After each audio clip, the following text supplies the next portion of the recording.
At sa punto pong ito, alamin naman natin ang editorial mula kay Emil Carion. Emil? Maraming salamat sa iyo, Audrey. Patuloy po ang panawagan at pakikiisa ng iba't ibang bahagi ng mundo at ganoon din ng iba't ibang bahagi ng ating bansa para naman sa mga nakakaramdam ngayon ng pagsubok nga dito sa epekto nitong si Super Typhoon na si Yolanda. Alam niyo po, bagong-bago lamang po, may isang linggo o mahigit lamang, ay ang Central Luzon naman ang tinamaan ng bagyong si Santi. Hanggang ngayon po, hindi pa lubos na nakakabawi ang mga probinsya sa gitnang Luzon. Pero may isang po dito, particular itong Nueva Ecija. Nasa linya po ngayon itong ating Information Officer, Police Information Officer ng Nueva Ecija na si PO2 Joy Crisostomo, na bagamat sila ngayon ay nasa pagsubok pa itong epekto nitong si Bagyong Santi, ay mananawagan din sila. PO2 Joy Crisostomo, magandang umaga po. Welcome sa Balitaan. Hello, good morning Sir Emil. Magandang umaga rin po. Okay po, ano po ang inyong panawagan para sa ating mga kababayang apektado nitong Super Typhoon Yolanda?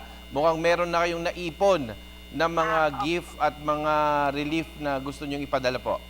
Opo. Unang-una po sa lahat, good morning po sa lahat ng viewers ng PTV4 at sa ating mga kababayan in different parts of our country, especially who are devastated by the Super Typhoon Yolanda. Particularly po in Tacloban City, kami po ay nakikiramay sa inyong pagdadalamhati. At nais po sana namin iparating sa inyo na lubos ang aming pagnanais na makapagparating ng tulong sa inyo.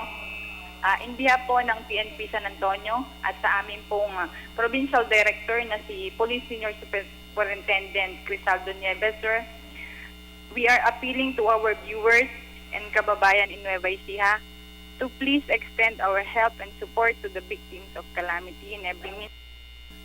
Every donation po, in cash or in kind, would count a lot kung tayo po ay magtutulong-tulong. Let us act in spirit of unity to help these people na maipagpatuloy po ang kanilang buhay at makabangon muli sa napakahirap na kalagayan nila sa ngayon.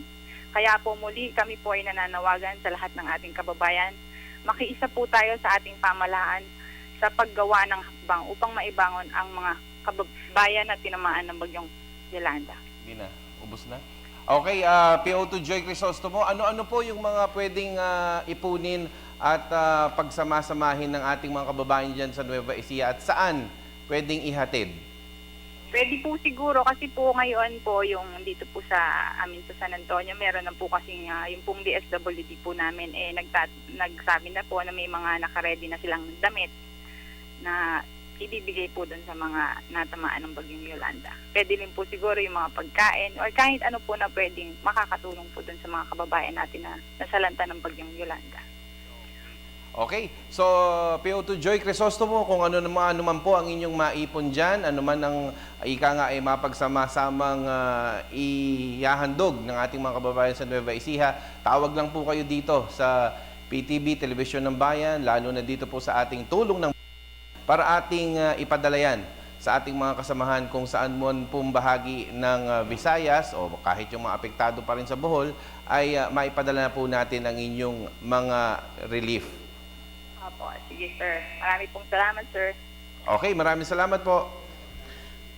Yan po si PO2 Joy Crisostomo, ang Public Information Officer sa isa sa mga munisipalidad ng Nueva Ecija.